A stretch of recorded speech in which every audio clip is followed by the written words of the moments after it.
All right, looks like we're live streaming. Hey, thank you guys for joining us on a Tuesday. My name is Victor Walker. They call me Coach Victor on the platform. We're here to impart our knowledge and skills on anybody who actually wants to get it. We are here every day of the week. We do trainings on Monday through Saturday. We have a number of different trainings. We do them at 12 o'clock Central Time, so you can adjust that time to whatever it is in your particular time zone. But we do trainings 6 days a week. On Monday, we have Justin, who's actually the founder of this group, and he does phone training and teaching you how to get your skills up on the phone. On Monday nights, we have Steve Driscoll. Steve goes on at 8 o'clock Central Time, and he is a master at making deals. In other words, showing you how to, what strategy to use on any particular deal to your maximum benefit. So that's on Monday nights. On Tuesdays, obviously, that's me, Coach Victor. I'm here, and I'll be our initial sessions. We're going over the contracts, how to interpret them, reading them, and we'll actually be reading the contracts verbatim so that because I know that a lot of times people say they're going to do this, but they really don't. So we thought, why not just do it during a class period, let everybody see what the contracts say, ask questions, and determine, how they want to present the contract. And we'll do a little bit of role playing if we have some volunteers, and I know we will. On Wednesdays, we have some more training, which is alternating between Coach Chamness, Coach Justin, and Claude Diamond. If you guys don't know who Claude Diamond is, Claude Diamond has developed a sales methodology called GUTS, and that's kind of what we adhere to in the program. So you can train with him on Wednesdays on this very same channel.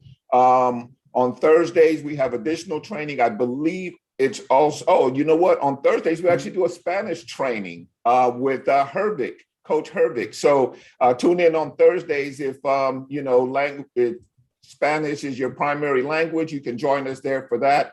On Fridays, we have Coach Arturo, and Coach Arturo is a master at, he's now becoming a master at social media marketing, but he is great in local marketing, understanding what to do in your local markets. And he's also great at putting contracts together and, talking to people on the phone. And he's also bilingual. So that's also a plus for some of the other, Spanish speaking VIPs in the room. And on Saturdays, we have Coach Nick. And Coach Nick, he does a lot of training on comping, on recognizing and understanding your markets, also having conversations with the sellers. But his real strength is really comping properties and understanding how to organize a market. So that's a basic, understanding of what we do. Also, I want to take you real quick and just show you a quick, let's see. So this is one of the websites. That's not the primary website I want to show you. Bear with me 1 second. So that's our main website right there. That's our VIP site where we go, and we have free stuff on there. We have, there's my picture. You can get all sorts of merchandise, everything on that website. And if you go to the Shut Up Money site, we have free training. There's opportunities to join the club, to see testimonials, find out what we're really all about. So you guys join us. Anytime you're ready, we're ready to take on the challenge of taking you to the next level in your real estate game. All right, so enough for the commercial. So today, we're going to start back up on the contracts. I'm going to go ahead and put it up on here. Before I do that, I just want to thank everybody who's in the room right now. I see some friendly faces and some members that have been with us for quite a while and, just killing the game. We've got Jerry Smith in the house. Hey, Jerry, what's going on, buddy? We got Brian. Look at Jerry with all that enthusiasm. How you doing, my man? Let's see. We got Brian Jones, who I think is a new member. I've never seen him before. Ed Klasky's here. Sandra is here. Sandra is she's a staple, and she's always good for great questions, and she's always active. Aaron Pilot. I'll get back to Aaron in a second. Von Cross, he tunes in. This is the kind of person he is. He tunes in while he's working. He's actually a contractor that does stairs. And there's Aaron right there. Say hi to everybody, Aaron. Yeah, this guy is, he just won't quit. And I'm sorry, Vaughn. I'm sorry, I called him Aaron. Now I'm going to go over to Aaron. Now, Aaron just shared something with me that's really exciting. He was actually able to give up his 9 to 5 and is now able to pursue his dreams on a full-time basis. So we're super, super excited about that. And we're here to do anything we can to help him accomplish his goals. So Aaron, just know we're here and we're available to you all the time, my friend. Appreciate that, Victor. Yeah, for sure. We got Alan Bryan in the house. Alan is here. He's another one of our mainstays in the group. He hasn't even been with us, but for a couple of months, really. But he's already closing deals, and a lot of what is great about Alan is that he participates consistently in what we're doing. He role plays. He asks questions. He puts in the work on a regular basis. So, and then we also have Muhammad in the house. Hey, thank all you guys for being here. Let's go ahead and get this thing. Let's get this thing kicked off. I'm gonna go ahead and share my screen with you guys. While I'm doing that, if you guys have any questions, feel free to go ahead and let me know what they are. I'm actually last week I turned off the stream. But I'm going to go ahead and stream out this part of the training this week. I want the people who are not members of the club to see what we're doing and get a little sample of what's available for them at the absolute lowest price they'll ever see on the on anywhere on the internet. So let me go ahead and share my screen. And where's my memo? Victor, I did have a question when you get a few moments. Go ahead and ask it now, my friend. Yes, sir. Remember you was going on.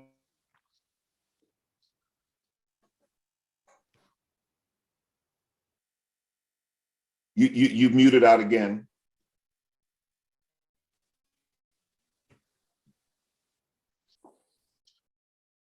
Okay.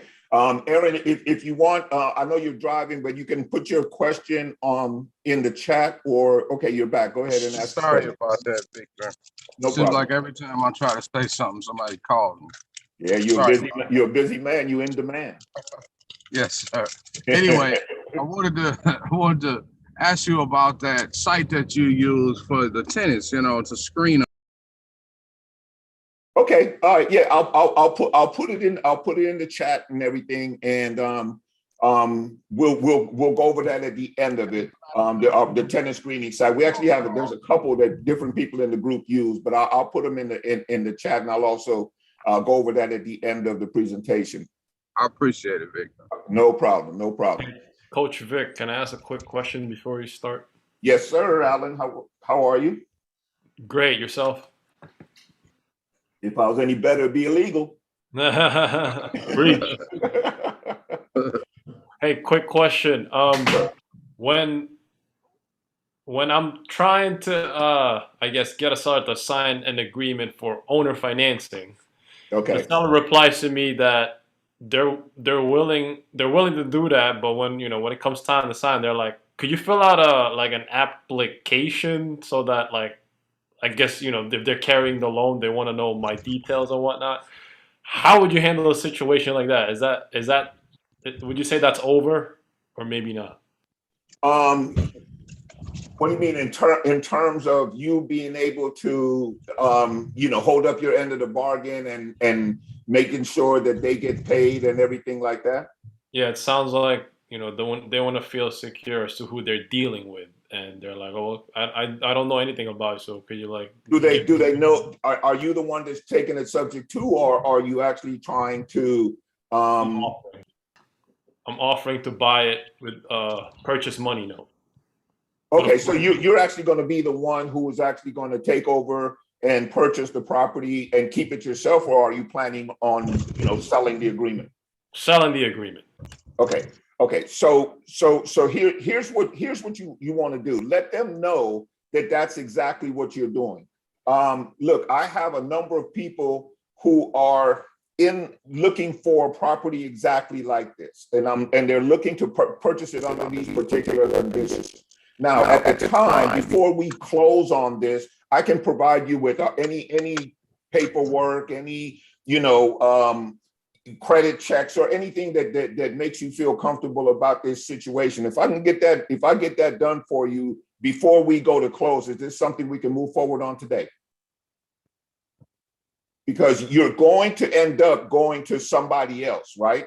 Yeah. When you go to somebody else, you're going to make them provide the documentation because it's not really on you.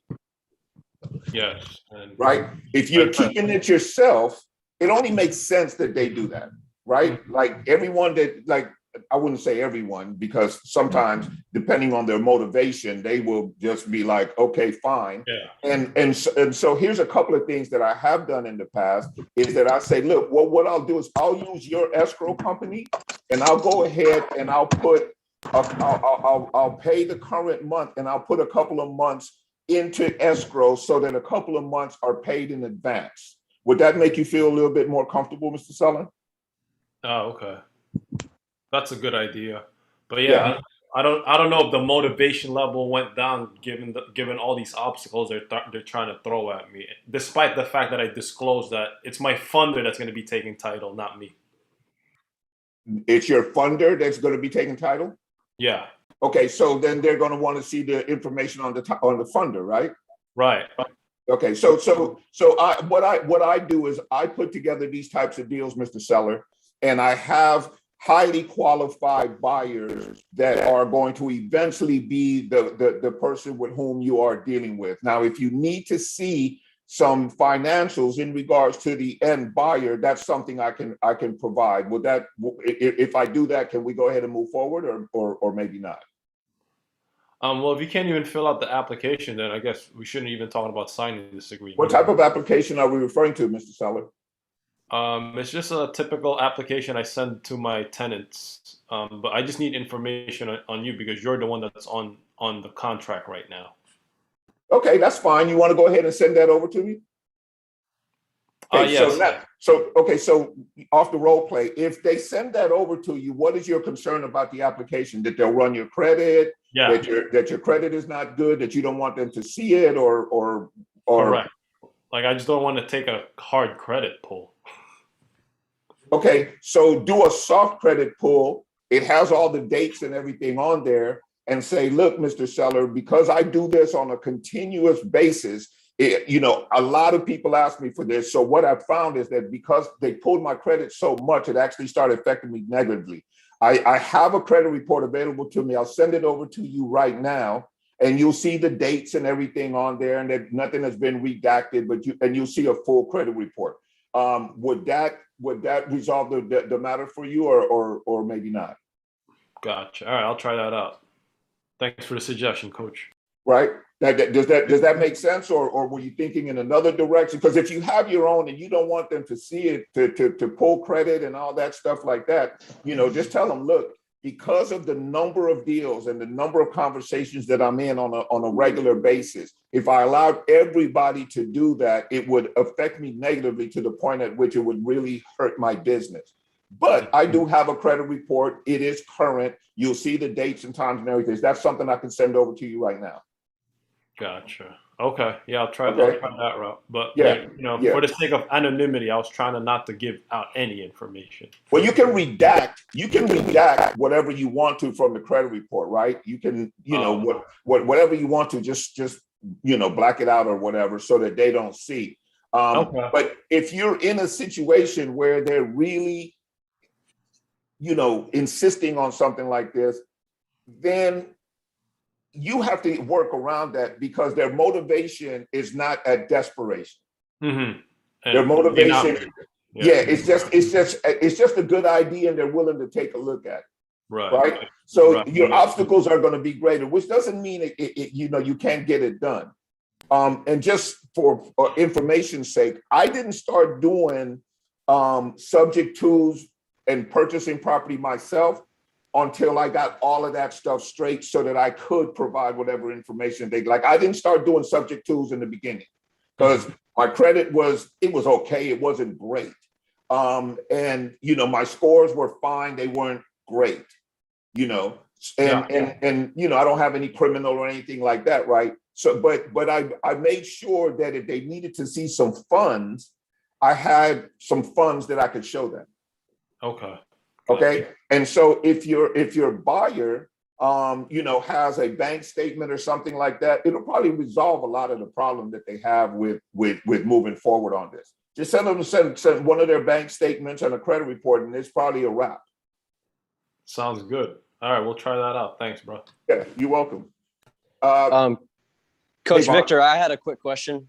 Sure. I was just wondering how you might handle a seller that might say something like, "Oh yeah, you know what? I understand you want an inspection period. Why don't you go ahead and send your guys over first and check it out, and then I'll sign the agreement, purchase and sales agreement." Well, that's a great idea. I've tried actually doing that in the past, but what I ended up doing was I started to incur a lot of cost for no benefit to us. So, people were backing out on me at the last minute. They were getting offers from other people. And then at this point now, I'm already sort of committed, but we don't have any agreement. So I'm just flying by the seat of my pants. What is your concern regarding regarding signing the agreement? Because basically, it's going to be the same before or after, but there's something in your mind that's going on. Can you share that with me? Okay, that's good. Yeah, and make them tell you what the heck is that really all about. You're not going to sign the contract. Understand that this is not going to be binding until certain things occur. But if you could just help me be at ease, read the contract, go over the contract. I can go over it with you if you want me to, or I don't ever say contract, I would say agreement. Go over it. We can go over it together if you want me to, but you understand that, this agreement protects both you and me. And there is you're not going to be obligated, or you're not going to be, cornered to have to sell your house to some unscrupulous guy. That's not how we do business. Otherwise, we'd be out of business here, in a matter of months. And this is how I feed my family. So that's not really what my aim is. So, tell me really, what is your concern? And find out what, dig in and find out, there's an issue. You have a question, either that or you're on autopilot. And if you're on autopilot, let's deal with that too. Because you know what I mean by autopilot? Well, if somebody asks you something, you should get a contract. That's what they've heard from 1,000 people, including their cousin, Ben. Right. Yeah, okay, whatever. What is the point of it, right? You want to see that you're protected. Well, what is your concern? How could you lose on this? And if I could resolve that for you right now over the phone, can we go ahead and move forward, or maybe not? Okay. Because obviously there's a fear of loss, right? Right. You're afraid that you're going to lose something by allowing me to do this, or you're posturing and putting me in a position where I could be undercut at some point along the process after I spent time and money. I prefer that we just, work above board, be honest, and move this forward to both our benefits. Does that sound fair?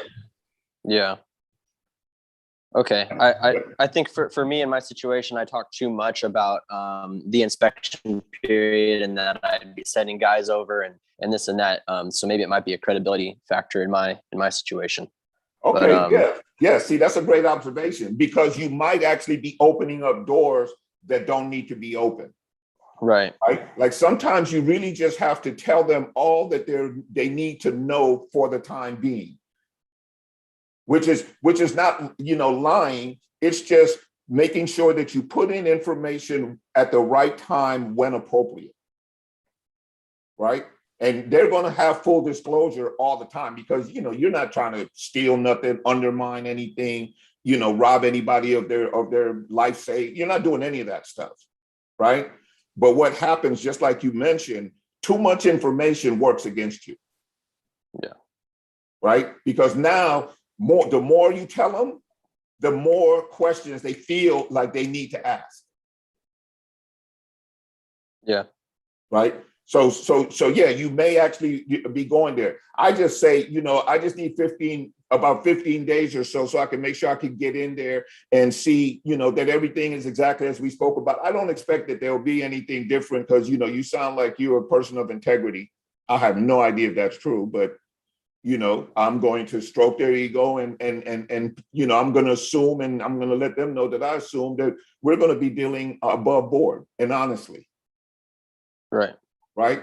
If it's going to be different, I'm going to find out in the end, or I'm going to find out when appropriate, right? Because, you know, you're going to have all your antennas up. You're going to come, you're going to get, you know, some feedback from people like us here in the group or whatever, and you're going to go through the process. But the main thing is, yeah, if you don't get anything on paper, I'll tell you a story real quick. I had a guy out of Atlanta. And he sent me a list of some houses that he owned that he wanted to get rid of, right? And my assumption now is that he must have seen me or heard about me someplace because I do some business in Atlanta and everything. So he contacted me in order to try to move these properties, help him move these properties. But he wouldn't sign an agreement with me. He kept telling me, well, what good is an agreement? You know, you bring the buyer, I'll pay you through escrow, da, da, da, da, da, da. And, you know, I could tell that he just basically wanted to have complete control of this. And he was basically just looking at me as a marketing outlet, right? And using me in that regard. Well, I mean, it may have turned out to be that way, but that's uncomfortable for me. I don't know you. I mean, you just called me like, you know, a day ago. We're having conversations. You know, you send me over your package. That's wonderful. But at the same time, it's like, you know, we have no history. Right. So you want me to start marketing this or bring you my buyers unprotected with no agreement whatsoever. And then, you know, I basically ended the conversation, you know, within about a day or two of us dealing with each other, because then he started, you know, questioning, you know, how long have you been in this business? Do you even know what you're doing? At click. Because that he was setting the tone for what it was going to look like to deal with him all the way through the process. Right? Yeah. Yeah, no, bro. It ain't going down like that. Like, you know, I'm not here to beg you for your scraps. And I'm not here to use me for the work I put in up to this point in my real estate career.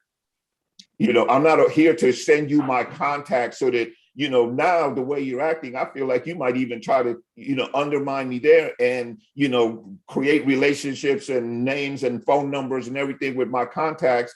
Now you really don't need me and I don't have any agreements.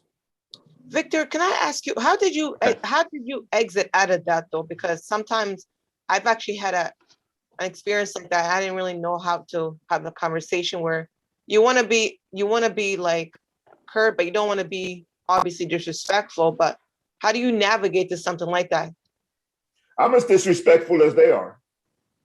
I'm not concerned about whether or not they like me or don't like me or you know what I mean? Because I'm going to always come respectfully. I'm going to always approach you respectfully. When you go off the rails, trust me, I can go off the rails with you. We don't have to do this. Like you are not going to be the difference whether or not I succeed in this business. Maybe I'll see you sometime down the road, but you will not be talking down to me and you will not be minimizing who I am and you will not be trying to tell me, you know, put me in my place or dictate to me how it ain't going down like that. You have to stand your position. You know what you know what you are, you know what you bring to this to the situation. You know what resources you have available that you can offer these people, right? When they start going off the rails and thinking, because, you know, there's a lot of people in this game that want to go big shot on you. Bye, Felicia. You know what I'm saying? You know, it just ain't going down like that. So basically with this guy, I said, oh, okay, I see where you're going with this. All right, cool. You know, I'll see you when I see you. Click, never talk to him again. We ain't got to part as friends. I want to be friends with my sellers and my buyers, not with the hangers on who just want to just, you know, come at me and take advantage of what resources they assume I might have. Does that make sense, Sandra? Yes, Yeah. it does. Because after all, they reached out to you. You didn't reach out to them, right? If that's Exactly. I didn't reach out to them. They reached out to me and you know, said they had some deals and you know, could I help them you know, move the deals or whatever. But I could tell, well, first of all, you know, he was a hustler. And I don't mean that in a negative way. I mean, he had a whole bunch of irons in the fire. He probably had a ton of people trying to move these properties for him, right? And I was just one more person that he had seen, and he figured, well, you know, maybe this guy can help me bring some buyers. And I'm going to take his word on the very first transaction that he's going to pay me through escrow and that his integrity is in place. Bro, I don't know you. That might be the case on the second, third, fourth deal. But on the first deal, we need to establish some boundaries in regards to how we're going to do business. Because I am not going to spend my time doing work, calling people, presenting your deal, because your deals are not super attractive to begin with, you know, and then introduce them to you and you talk to them like you're talking to me. Right? It ain't going down, homie. If you want to stay professional, if you want to have, you know, just give me a quick non-exclusive agreement to just, you know, allow me to feel like, you know, we're on the same page, we're professional, we plan on getting this done, then, you know, that's something that we can do. But I'll admit to you, you're going to get big shotted in this business. There's going to be some people that call you and they're going to want to almost come at you like they're doing you a favor. No, you're not. Trust me, right? So, you know, that's and again, it's just posture, right? It's just posture about who you are, what you represent, and how you intend on doing business.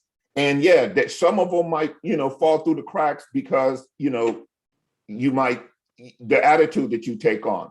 But I'm more willing to take on a dismissive attitude up front than I am to, and I know if you've been in this business for any time, you've been strung along at least once by people who, you know, they always want to keep the upper hand. They're really good at it. They manipulate, they talk good, you know, and it's always they're going to send it, but it never comes. Right? Don't let yourself get caught up in that. Always assume the position of the alpha in the transaction. And I don't mean you have to come off strong and overbearing or anything like that, but, you know, operate from a position where, you know what you're doing, you have integrity, and you're not going to get used.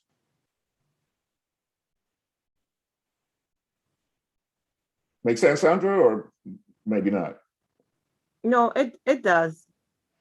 Did I answer your question though? I know I kind of went on a little, you know. No, it does. Yeah. I mean, you know, you can only do so much for people, and you know, the only thing you can do, and for me, the other thing is my preferred position is to be direct to seller. And I say that because, you know, there are a lot of people who co-wholesale a ton of deals. My makeup, my emotional makeup, my mental makeup, my OCD in terms of needing to have a certain level of control in a transaction requires me to either be direct to the seller or immediately know what the original contract says. If you can't send me your original contract, this conversation's over. You can't tell me, oh, well, I'm direct to seller and I got this and I got that. Okay, just, go ahead and send it over. Here's my email address. You can redact whatever information you don't want me to see, but don't redact your signature and the owner's, information and stuff like that. I need to know that stuff because I need to know that you and him have an agreement. I don't need to know what price you have it at, really. Like, you can redact your agreement with the seller. That's fine. But I need to know that you have an agreement in writing. Now the conversation starts, right? Because you have a lot of wholesalers out there too that will just, well, I'm direct, and they don't send you anything, and you're excited and you're calling people and you're trying to move the deal and 5 months down the road, you haven't closed the deal yet. But you've looked at a whole bunch of them through other people, right? So again, it's really about posturing and understanding who you are in the deal. You can co-wholesale, but don't co-wholesale blindly. Don't JV blindly. Don't put in work that you're hoping pays off in the end. Make sure that it does by having as many agreements in place as you possibly can. Make sense, guys? Yeah. All righty. Okay, guys. So let's go ahead and jump into the contract from last week. We ended up at number 21, where we were talking about the repairs and who's responsible and how much is going to be spent on that. Just a little bit of recap. That's something that always comes up whenever you're dealing, especially with lease option deals, where people are asking, Vernon is asking, where's the content at? I don't know what you mean. So people are always going to ask you, what if they tear up my house, right? If you're doing lease options, you're going to get that question because these are nice houses that you're going to be dealing with. Oh, got it. Okay, you want to know where it is? It's in the VIP, the free course, the wholesaling lease options course under the contracts, Vernon. So when they ask you that, there's a conversation that you're going to have about it. And a lot of this agreement here actually will tell you, will give them a certain level of comfort in regards to what is expected of the tenant buyer in terms of their maintenance of the property, their care of their property. And also there's a conversation that says, look, Mr. Seller, I will take care of everything under a particular price point. That price point should probably never be over $500 because, you and the tenant buyer, well, it's going to be the tenant buyer unless you stay in a sandwich, but the tenant buyer can normally handle most of the stuff under $500. If that's uncomfortable, you might negotiate everything under $250. It's really up to you. $500 just tends to be a standard, right? But it's not carved in stone anywhere. Everything under 500. So in other words, look, I need to just, replace something that's under $500. Good, I'll do it myself, whatever, right? Everything over that amount, major appliances, air conditioning units, roof leaks, electrical, those kind of things. Now, those costs can go up significantly. The seller's going to want to know who's going to take care of those. What I do is I make the tenant buyer purchase a home warranty for the first year. I don't follow up. I don't know if they renew it for the second year or whatever. But here's been my experience. 90+% of the people whom I have ever dealt with, who I put a home warranty or had them purchase a home warranty, and this is all going to come out of their initial deposit, had them do a home warranty, called me at some point during that year to have something fixed. And they called me because, do you still have the number for the home warranty company and stuff like that, right? Or something happened, what am I supposed to do about that? Well, you have a home warranty. Oh, wow, yeah, I forgot. Do you happen to have the number? right? But it gets used a lot. So I sell that like security and protection, and it works wonders. And understand, it's not coming out of your pocket. It's just something you're requiring the tenant buyer to buy. I heard someone trying to jump in with a question.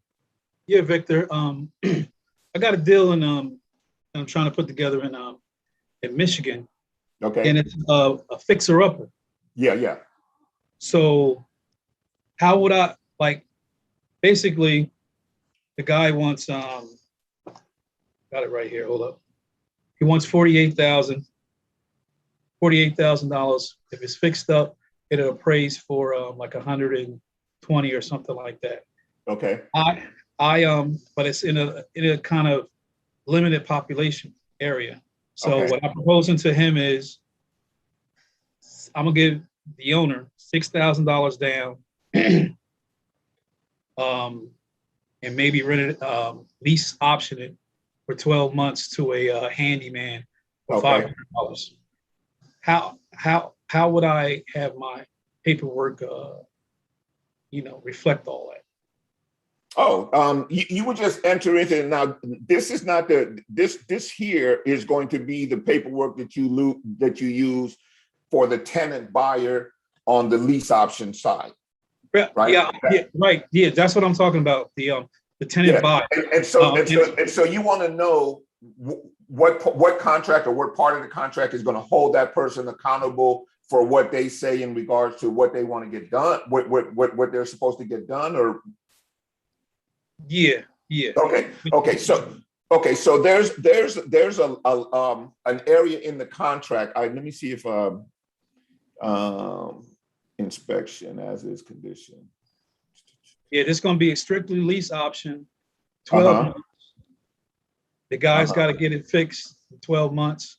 If not, he either have to vacate or pay another option. Okay, so you can enter into this agreement by modifying 21, which is the repairs to the property. Okay. Or you can use, I believe it's in this package. Let me make sure. The addendum. Okay. The addendum. So yeah, you can use the addendum, and the way the addendum to the lease option agreement is used, and this agreement is an addendum to the first right of purchase or whatever between such and such and such and such. And then it says concerning the property located at. And then you can put in here, you can modify this to put in whatever it is that you want as special instructions. Tenant as part of this agreement, tenant agrees to such and such, repair porch, to replace windows, and for that work, tenant is being offered a discount of X number of dollars. Like, write out exactly what it is that you and him agree to, and just add it as an addendum to the right of purchase. Okay. Does that make sense? Oh yeah. That cleared up a lot of different things for me. Yeah. Use your addendum whenever you have to understand what an addendum really is. It's just a addition or modification to the terms of the original agreement. So you're always going to, LaShonda's coming in. You're always going to put in the original agreement. See, notice how it says this agreement is an addendum to in this case, it's the first right of purchase. Right? You can even change that. It can be an addendum to the tenancy agreement. Right? So this is even though it's filled in, it's really a blank opportunity for you to go in and make any adjustments that don't fit into the template of the contract that you have. Gotcha. I got it. Yep. All right. I got it. Thank you so much. Oh, you're welcome, Vernon. Great to have you on, man. Appreciate it. Thank you. And congratulations on beating it. Yeah, Vernon won the battle against COVID. COVID is a motherfucker, man. Yeah, it is, man. I had it too, and it ain't nothing nice, but here we are, right? Yep. Here we go. Yeah, good to have you back, brother. Thank you. All right. So let's go ahead. I'm glad he asked that question because that probably cleared up a lot of other things too that might be included in the repair part, because the repair part almost always comes up. Like, what if they tear up my house? Well, what is your concern as far as that is? Understand that, these are buyers, not renters, but we have a very well worded agreement that dictates exactly what it is that they will be expected to do in terms of, taking care of the property. And if they don't do it, here are our remedies, right? Number 22, breach. For any breach of any covenant or condition in this residency agreement, owner or managing agent may, at its option, serve a 3-day notice specifying the nature of the breach and demanding that the tenant buyer cure the breach if it can be cured. The notice may further declare that if a tenant buyer fails to cure a curable breach within the 3-day period, or if the breach is not curable, the tenancy is terminated and the tenant buyer forfeits all rights under this tenancy agreement. It's a wrap. It's over. The question of whether breach of a covenant or condition is curable will be determined by the prevailing law of the state of, insert whatever state the agreement is pertaining to. As of the time of service of a 3-day notice specifying that the tenant's alleged breach is a non-curable breach. Owner or managing agent may also take such actions as to specifically provide for it in the first right of purchase to which tenant and owner are parties. Notice that it goes back to, we can provide for this particular occurrence in the first right of purchase, right?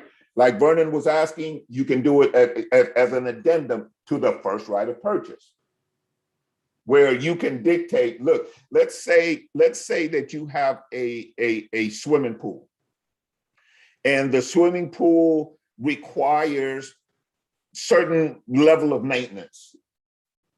You make that clear to this person that, look, this pool has to be serviced by such and such on these intervals. They decide that they're not going to do it, for a couple of months or whatever. And now the pool is suffering damage that is going to cost way more than they have accounted for in the agreement for it to be cured. At that point, you determine that, okay, you're not willing to cure it, or you don't have the resources to cure it. I hereby call this a breach of our agreement, and it now makes our agreement null and void, and you will be being served with a 3-day notice to quit. Right? So that's number 22, breach. Any questions on that? Any history? Anybody have any what ifs that they want to ask before we go on? All right, cool. You understand. I love it. Malicious possession. This is number 23, malicious possession. If tenant buyers willfully and maliciously remains in possession of the promise after expiration of the tenancy, owner or managing agent may recover 3 times the amount of any damages and rent due as punitive damages. How are you going to do that? Probably small claims court. Because obviously, if you're at this point right here, you don't have cooperation, right?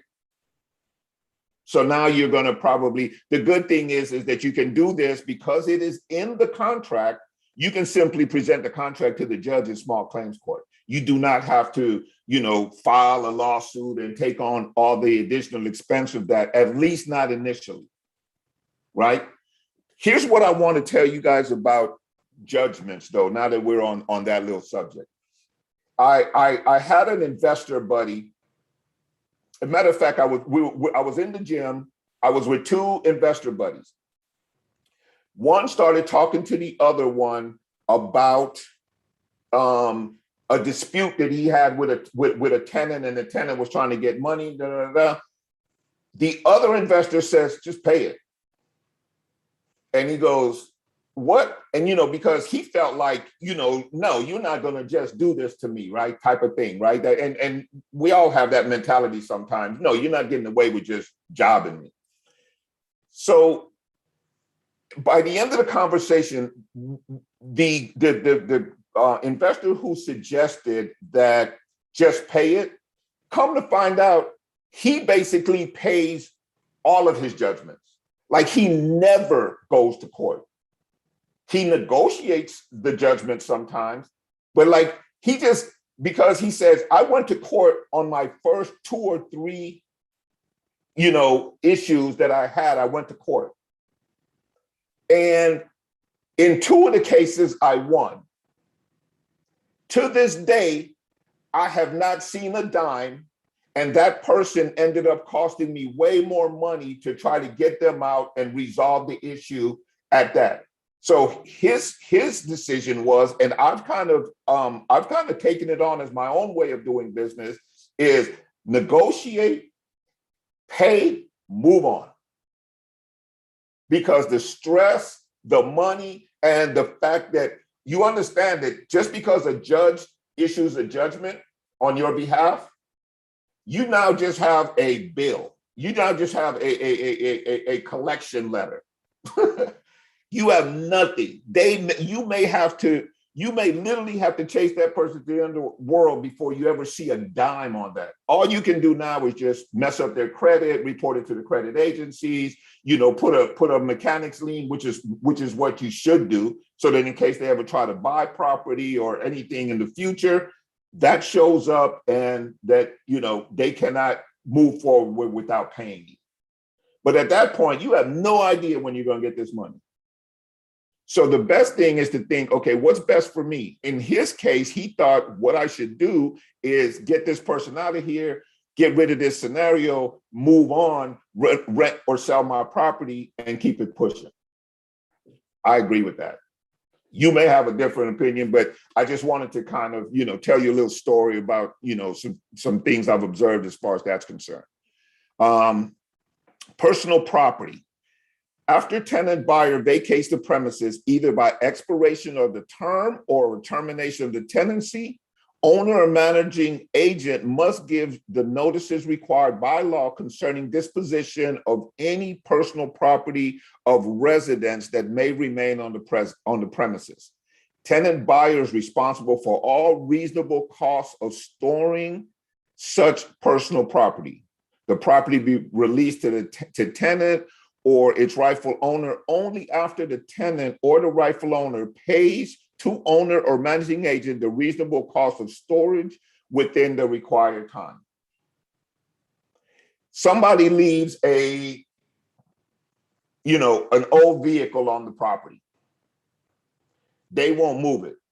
You can actually charge them for storage for the entire time that they have not moved it. And you can then sell that vehicle if it has any value at all. And most tow companies, they'll give you a little something for it, right? Salvage yards, they'll give you a little something for it, and they'll come get it from you. And at that point, what this is saying is that if they leave that thing on there, if they leave that thing on there, that you have the right now to sell it to recover your costs. And in addition, it also applies as far as the breach is concerned, and you can now take them to small claim court for anything additional that it may have cost you in terms of it being there or whatever you were charging for storage that was unpaid. And you just have to notify them that as long as it's here, you will be charged $50 a day until it is removed. If it's not removed by this date, my intention is to sell the personal property and attempt to recover my costs. If there is a discrepancy in the amount that I'm able to sell it for and the cost, I will definitely be suing you for the difference. Right?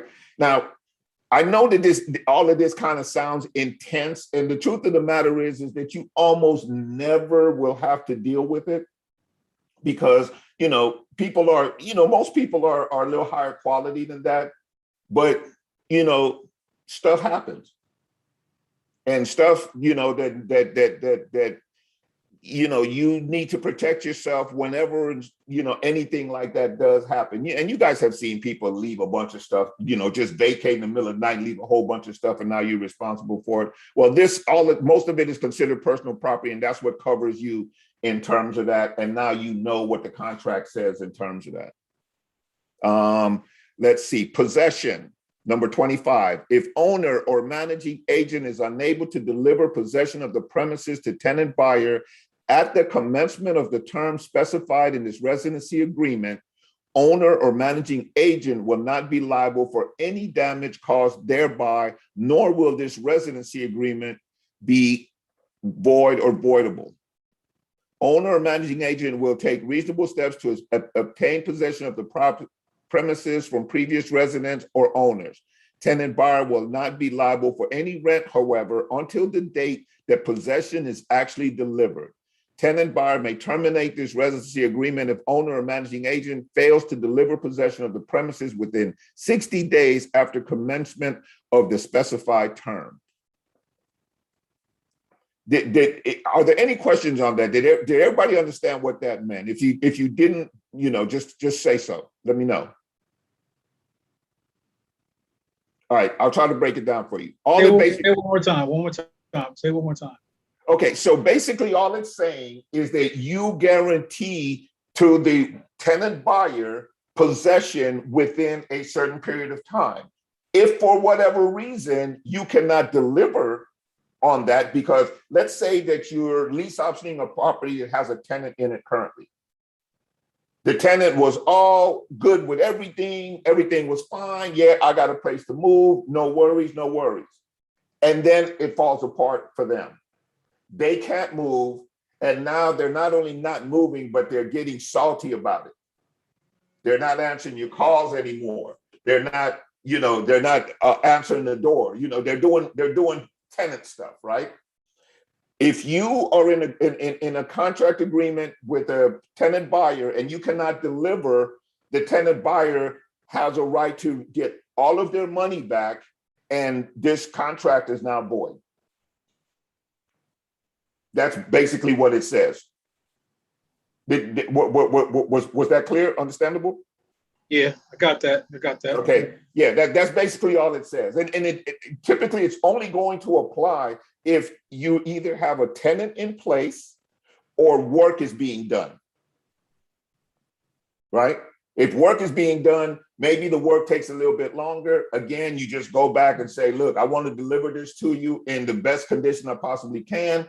Right now, they're doing the work. Can we extend this a little bit? Or, if you don't feel like this is something you want to move forward with, maybe you can just let me know now, which will allow you to then have more time to remarket the property and find a new tenant buyer.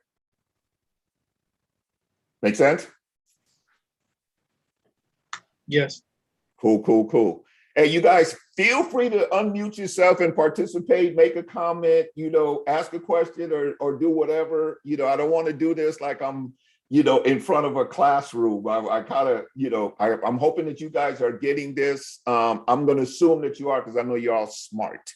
So Victor, we got like 13 people in here. Yeah. But listen. Yeah. Just like me, I think maybe at least 10 of us hate doing contracts. I would assume that. I would just assume that. So that's a great point, and that is the absolute reason why I decided to do these contracts on Tuesdays, at least until we get through a number of these contracts, because we'll be going over a bunch of different contracts throughout the weeks to come. Because and the funny part is after you do the marketing, after you get the phone to ring, after you have the conversation, and after you do the hand holding, the only way you get paid is to fill out the contract. Is to fill out the agreement, brother. The agreement. Yeah, the agreement. Yeah, the only way you get paid is to fill out the agreement.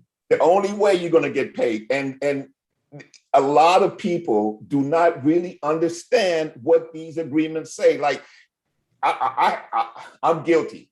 I probably did my first 3 deals and had no idea what the agreement said. Like, I skimmed it, but I didn't know it, right? Mhm. Like I didn't understand the components of it. I didn't understand the risk that I was at. And the thing that really kind of got me on track is that I got a call from an attorney who was trying to come after me on a lease option that I did. True story. I got the call, and this attorney was trying to say that I couldn't do this, and they were out of Georgia. I couldn't do this, I couldn't do that, da, da, da, da, da, da. And I was like, oh my God, like I didn't know if she was right or not, right? So what I did is I jumped straight into the contract and I read every line. I had 2 different color highlighters, and I was going through everything. By the time I finished, I was like, she called me again. I was like, oh, you know what? Take a look at section such and such. And also, before you even do that, just make sure that there's a signature at the bottom where this person agreed to these terms. She is like, yeah, okay. And I pointed her back to, some elements of the agreement that the tenant buyer had agreed to. Never heard from her again. Last I did check with the seller with whom I was dealing, and she said the deal got consummated, et cetera, and it went the way that I wanted it to. So, but that was really the beginning, because oh my God, you talk about sleepless nights and scared to death. I was like, oh my goodness, I cannot lose everything I have behind one little mistake. Mhm. And that's how you need to think about these agreements. Look at that. What was that you had right there? Go look at that right there. Like Which one? 28 at 28. Radon. Yeah. Yeah, that's a big thing in South Jersey, man. You got to be careful with that stuff. Big thing. And then in North Jersey, it's the other way around. It's the secret oil tanks and stuff like that. You got to be super duper careful with those kinds of things. What Vernon just hit on is really, really crucial. And that is know your market, know your area, and know the little nuances that go on, because every market is different. Just like he described, in the one area, radon is huge because of what may have occurred in that area industrially in the past, right? So now radon is an issue, right? In another area, it might be the water table. Yep. Right? Like it could be a number of things. So when you go into a market, you guys, and I know that a lot of trainers, especially, at YouTube University, a lot of stuff just gets like, oh no, all you got to do is just do this and you do it enough times and you're going to be rich and you're going to be doing this from the beach. That's your grandson? Don't let yourself forget that this is a business. And if somebody makes $1 million in any business, guess what? It ain't easy. If it was easy, or if it didn't have elements and landmines in it, everybody would be doing it. But we all know everybody's not doing it, right? Yes, Jerry, how you doing, my friend? Good. Is radon only in basements? I don't know. I think it's a gas. So I would assume that it could just. But I've owned houses where they basically test radons if the house had a basement. Yeah. Okay, but you have to figure, right? If that might be where it originates, and it might originate there 100% of the time. I've never had to really deal with it, so I would have to do a little more research on that. But here's my assumption: if it originates in the basement, and there is any way for it to get in, one thing I know about most gas is it will rise. Yes. Right.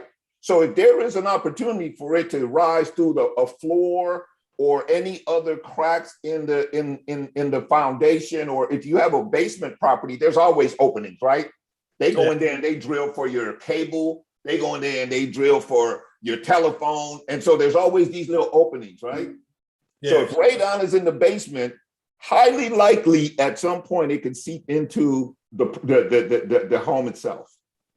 Yes, and it could easily be in more like a ranch style house, right? Where it's on a slab. Yeah, yeah. See, if a slab has any cracks in it, it'll seep right through there. But Yeah, I would think that a basement is high risk, especially because like I have a basement here and they go in and, every time they want to put a cable in or something like that, or even the gas lines, right? Or my water lines, they all come through the floor into the house, right? So yeah, there's potential openings around all of those. And right. if I have a gas of any kind leaking in the basement, at some point it's going to find a point of escape. Okay, And now I'm breathing it. yeah, That makes sense? sure do. Yeah, yeah. Look, Victor, early on, Mm-hmm. maybe about before I got with you guys, before I went through the divorce, I was flipping properties and rehabbing properties. And I know you heard of Levittown, Pennsylvania. Yes, I've heard of the place, never been. Yeah, Levittown, Pennsylvania. Very old neighborhood that was built for the steel mill, U.S. Steel plant, and all that kind of stuff. Okay. So you had generations and generations staying in those houses. Mm-hmm. So if they had an extra bedroom, or even if they had an extra bathroom, they better have pulled a permit, because when you go to sell, that is a tremendous problem. You either got to rip it out or they got to come and inspect it. And then if it don't pass an inspection, you got to get it fixed. I never seen nothing like that before, man. Well, just so you know, Vernon, that applies in all 50 states and all the territories. If in fact, it's happening to me, and I've seen it happen tons. Yeah, but of times. it was rampant in that neighborhood because the people stayed in those houses so long. So I just built an extra room, or I just put a bathroom here. And you go to consummate the sale and say, oh no, they didn't pull permits for that. They didn't pull permits for that. Yeah. Let me tell you, and I need to say this without it being, discriminatory in any way, but in some cultures, that's common. Like they buy a house and they start doing stuff to it, right? Like they'll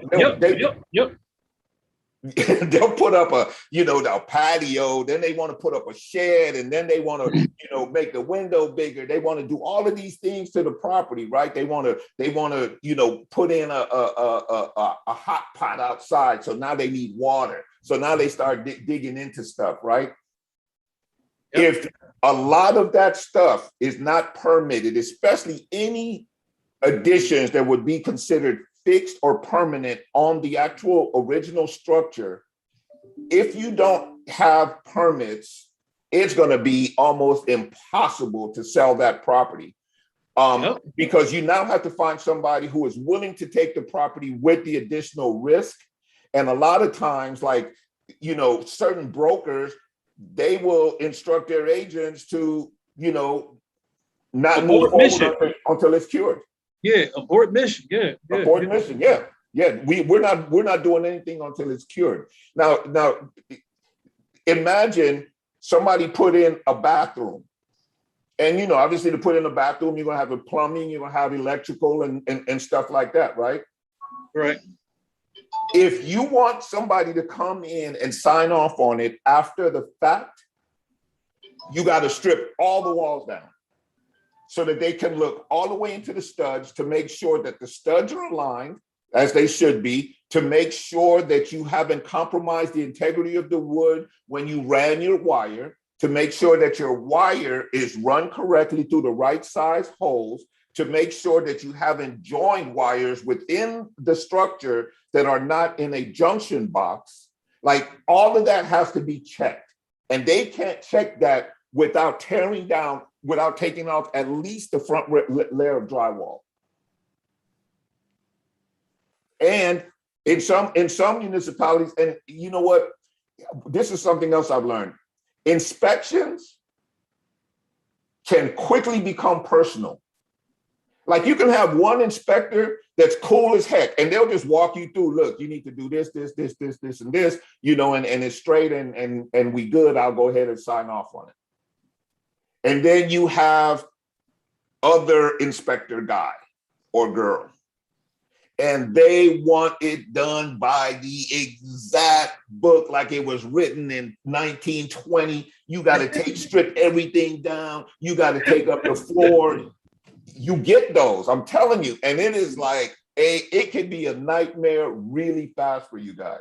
So, you know, the point is that, yeah, if you see any additions to any property that you're dealing with or whatever, your first question is this permitted?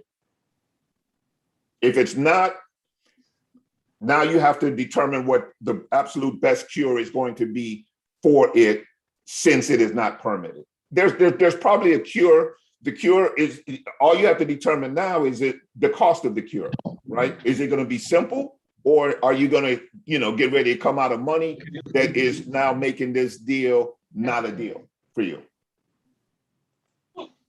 Make sense? Who exactly is signing off? This is from Alan. Who exactly is signing off, and when does this inspection happen in the purchase process? Got it. Okay, so the inspector is who's signing off. There's going to be a housing department in every municipality. Every municipality in the United States has one. They will eventually be the ones that sign off on it. If they don't sign off on it, what will happen is that when you go to title will not insure it. Oh, I'm sorry. Because title is like, yeah, no, this is not something that we want to mess with, because we're at risk here. Understand that title is just like any other insurance company. They don't like risk. So either you fix it or you don't get title insurance for it. If you don't get title insurance for it, no transfer occurs.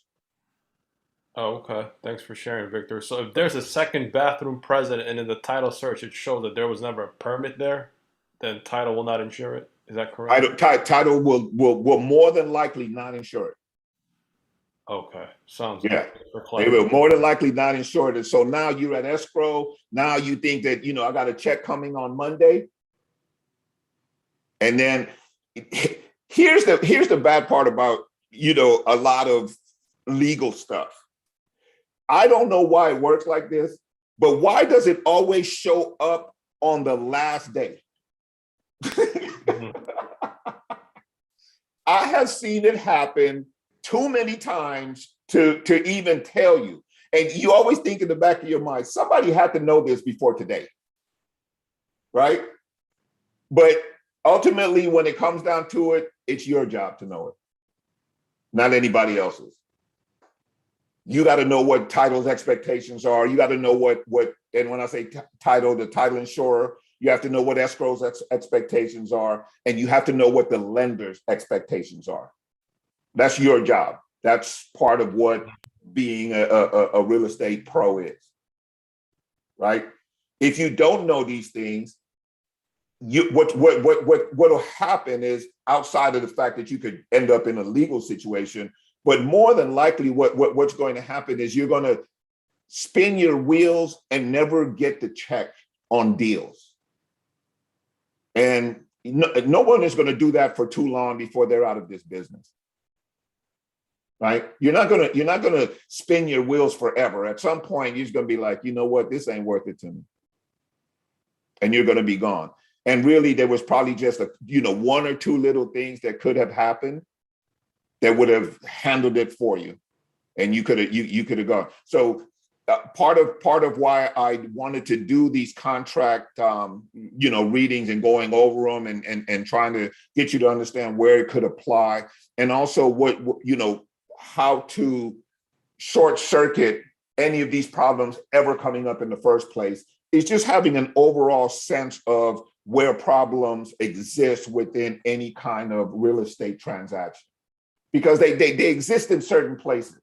And the more deals you do, it'll become evident to you. In this case, we're trying to give you a cheat code, let you know right up front what those problems could be, so that you can overcome them long before they become either a legal or financial issue for you. Okay, guys, so we ran a little bit over. I apologize. We got the answering questions, got a little long-winded, my bad. But We are going to need to pick this up again next week. So if you guys have any suggestions, here's what I think I'll do next week, right? If you guys can do this, if you have a question, maybe you can put it in the chat. Thank you, Brian. Maybe you can put it in the chat, and then what I'll do is I'll make sure that I reserve the last 20 minutes. And even if we go over, that's fine. I'll reserve the last 15, 20 minutes to answer all of the questions associated with it. And if you see something within a section, just say, regarding possession, just put in there, regarding number 25 or whatever, here's my question. And I'll just go over them at the end, because I really, really want to, spend the time going over the contract specifically. And then I'll take the time to answer specific questions or, go over specific situations that you guys had, because, all this stuff is important. Not to say that the questions and everything you were asking were not, but, I think you understand where I'm going with that. Okay, so that's how we'll do it next week, because I really want to get through, because we still have a few other agreements in here. And Vernon earlier in the session asked about the addendum. And the addendum is really, a lot of people don't talk about this, but that could end up being like literally the most important part of the contract. Because you know how people want this and they want all of these like one-offs.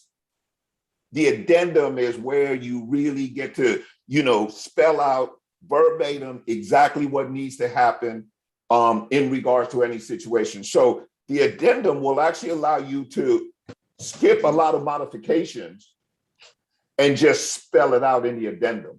And the addendum can be as long as you want to. The addendum we have here, and maybe we'll fill out an addendum when we get to that section. I'll have you guys throw some stuff up at me, and we'll put it on an addendum, and we'll put a bunch of stuff on one addendum, and you'll see the power that exists within able to do that. Because that's basically, I have a contract, but I need to make some changes. I need to add some stuff. I need to include this.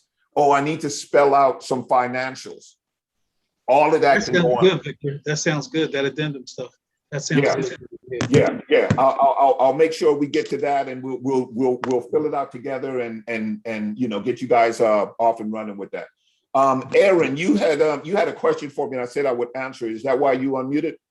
Yes, it is. I was trying to get that site from you again, that landlord site. Oh, got it. Okay, give me just 1 second. I'm going to stop sharing. I'll pull it up, and then I'll you can get the link. Okay.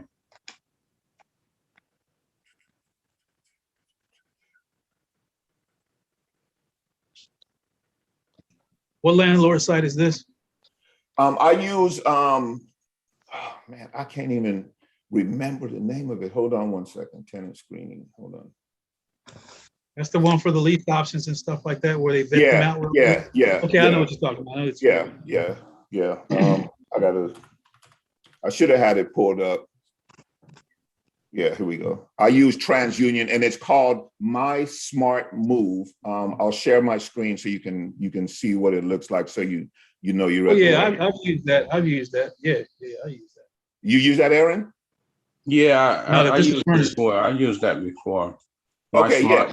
I thought you had another one. It was another one I think you had called out you was using. Yeah, we had, there was actually a couple more from last week's. Hold on, I took some notes on last week's class. Let me see if I have them right here. Give me 1 second.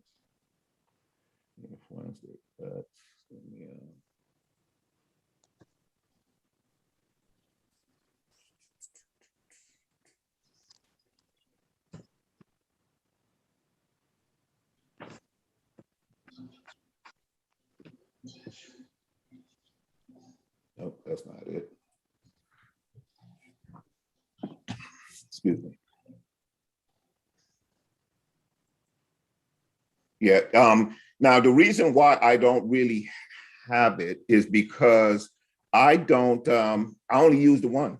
I've always used that one. That was the first one that I ever really used, and it served me perfectly. So I'll tell you what, I'll see what other ones, people are using and, maybe pop them in here on next week's training and stuff. Okay, sounds good. And I also would like to mention this, Victor. I have a formula that actually kills COVID. Now, I know that sounds a little impossible, but I have a testimony from a gentleman that used this product, and he was on ventilators and couldn't breathe. Okay. And he used this product, and it cleared him up in 10 minutes. Oh, wow. And yeah. Oh, wow. So I have this product. Okay, so if with something like that, I don't want to spend too much time on the call about it, but here's what you could do. You're in our Facebook group and on the site, right? And everything. I am. Yeah. Why don't you jump on there and share it with us? And if anybody has any real interest or whatever, that's something that they can that they can take a look at. Will do. Yeah, for sure. Thank you for sharing that. Definitely. All right, guys. We're at 20 minutes after the hour. I just want to let you. Oh, wait a minute. Alan has a question. Go ahead, Alan. Oh man, I was just clapping it up. Thank you. Oh, okay. Appreciate you.